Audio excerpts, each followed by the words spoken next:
I talked to the governor this week. I know you had been pushing hard to get some of these encampments cleaned up on state land. What's the latest on what you've worked out with the governor, or is there a plan? Are you feeling like you're being heard? I do, and I recognize the urgency that neighbors and residents of Seattle have on these issues. Number one, they're dangerous as well. People are unhoused, they need treatment, they need housing. So I'm very excited about the conversations the governor I've had, and not just the governor, but members of my team and my administration having talks with his administration, our chiefs talking to one another about what good outreach looks like, our housing advocates talking to one another. So we think we'll see action. Again, this is state property, and I think the public understands that. We lead with a housing first approach whenever we can. We also have to be honest with everyone and realize that some of these conditions are unsafe and there's criminal activity that we concern ourselves with. I'm very excited about our teams working together, and hopefully we'll see real results, and we have a sense of urgency about it. The governor told me something I hadn't heard before, that we're going to see them harden some of these locations by putting fences up, maybe some stones, so that once they clear them out and get them into homes, they can't return there. Is that good news for you? Well, I'm going to defer to the state on that. I asked the question, you know, we don't want a city, or even a state for that matter, just looks like it's restrictive in a lot of ways. You know, I'm into activating areas and making sure they're clean, they're safe, so we're going to make sure that we do our job in cleaning as much as possible. We'll see what those kinds of structures look like, how it's received by the public. We work with our communities, and so it could be well received. We'll see. I'm glad that the state's thinking outside the box in terms of how to keep areas safe for everyone. So we'll see how it plays out. I think the most important thing from a mayor's standpoint is, I always say, we lead from the middle out. And so we talk to people, we listen to everyone that's affected, we listen to feedback, we could pivot, to use a football term, we're nimble, and we'll see how this plays out. What kind of success are you having at cleaning up the camps that the city is responsible for? Yeah. Well, therein lies our challenge. Everyone knows we had limited resources. We came out of this year, I inherited a $140 million deficit in our budget. I motivated our unified care team today, which we're doing, the new approach we're taking is a geographic approach. In other words, the team consisting of outreach workers and Seattle Public Utilities and people whose hearts are really in the right place to do this kind of work, that we want them to be comfortable in their area and focus on areas. So the team in West Seattle is not the same team perhaps that are working in Lake City and Rainier Valley. So our geographic approach that we've structured, I motivate them. I say, I know this is really tough work. You have to lead with empathy, compassion, conviction, commitment. And that's part of my job as mayor when they're working under our administration, and for me, that I want them to know I'm so appreciative of it. So we think we're making tremendous success. And quite frankly, everywhere we go, people are saying, we see you're heading in the right trajectory. We don't take any victory laps because we're coming from a pretty significant state of disrepair and lack of a positive attitude. And so part of my job, again, are to make sure we are winning with the work we're doing. We're housing people, we're treating people, we're not afraid to have the difficult conversations with anyone. And quite frankly, there's no substitute for hard work. We have to put the hard work in to get this done, and my administration's up for it. We never want to make someone who's homeless feel like they are a criminal, but there is crime involved in some of these, and they're a big drain on city resources. What kind of a drain has it been on some of these encampments, both the ones the state manages and for the city? Because you have so many other things that also need focus right now. So because in Seattle, everyone believes that you don't want to criminalize poverty. We all understand that. That's our baseline value. But I had to open up the books, open up the data to show the correlation between crime and some of the conditions in the encampment, so everyone could see what the mayor sees, what our firefighters see, what our police officers see, what our outreach workers will see. So we've done that. Last night I literally had dinner with the firefighters at their station, and we talked about the conditions that they have to go into often that are just unhealthy and unsafe, and there's a lot of criminal activity.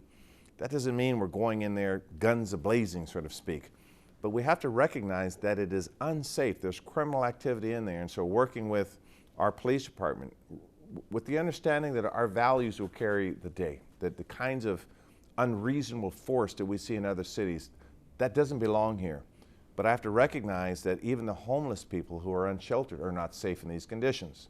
So with a level of tactical precision and a level of proper outreach, we are trying to do the right kind of work to make sure it's safe for everybody. And I think that, if I may elaborate, I think most people realize and have empathy for a person that is so down on the luck and they're sleeping in a sleeping bag and somewhere. They understand that. But I think where their empathy starts turning into fear and even anger is when they see the blatant criminal activity that seems to go unchecked. And so what we try to do in our administration is just be open and transparent about what we're dealing with. We know we have a fentanyl crisis, and we know we have a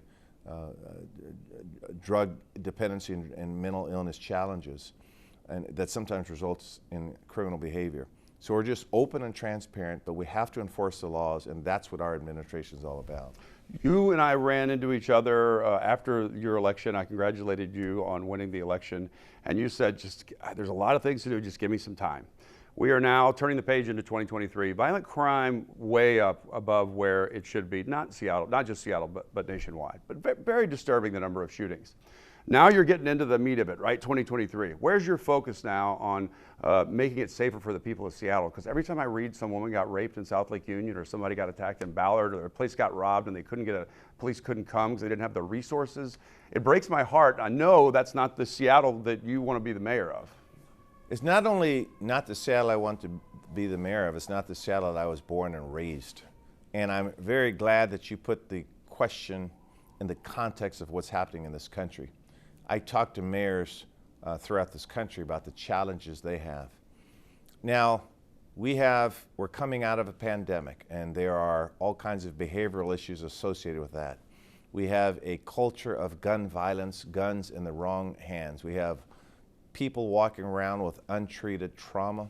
We have income and wealth inequality. We've created a subclass of poverty.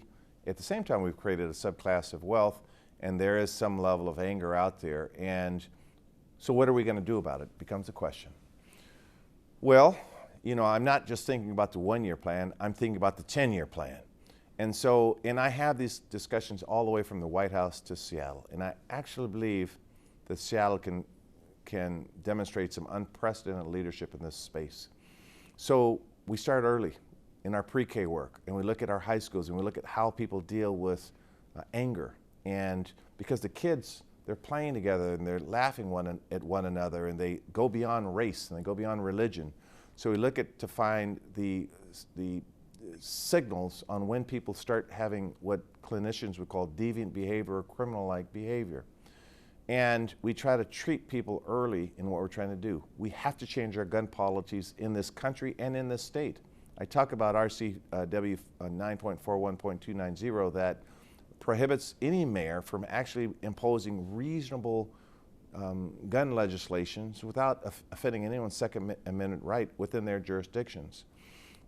And there's a lot a mayor can do with that kind of flexibility, and that's all we're talking about is the flexibility that was once occurring in this state before that law was put into place. Again, the health space, you know, part of our effort are to make sure people are healthy, that there's mental illness out there as well. The answer is just not more police, but the fact is that a police presence, increasing our numbers, will help. The fact is there's technology out there, and that's why I promoted the acoustic gunfire locating system to find out one of the best ways to prevent crime and to find out where the... Is that ShotSpotter? That's ShotSpotter is the company name. Okay. That there are many companies that offer the technology. I heard the Reverend Harriet Walden promote that, but I don't, was there pushback on that, or is it being implemented? I proposed it in the budget, and the city council did not accept it, and they took it out of the budget. Well, it's a great tool. Yeah. So through our administration, we're looking at doing everything possible from an upstream approach to when these occurs, to evidence gathering, to increasing police officers. And everywhere I go, people are saying, can you make streets safe? The other piece I talk about a lot is hate crimes. And I think I'm uniquely positioned to have those difficult discussions that, you know, I talk about my personal story just only because I think it's relevant, that I spent a lifetime always trying to understand someone else's culture, whether it's the religion or the race or their socioeconomic background. And I think that to the extent I could promote these discussions, particularly during Black History Month, for example, I gave a speech today to a lot of city employees. And I said, look at this diversity, but can we dig deeper into one another such that we alleviate the fear and perhaps the anger? I believe what's always masked behind anger is fear. So if we have these discussions here in Seattle, I'm talking about hundreds of thousands of people talking to each other in a new way.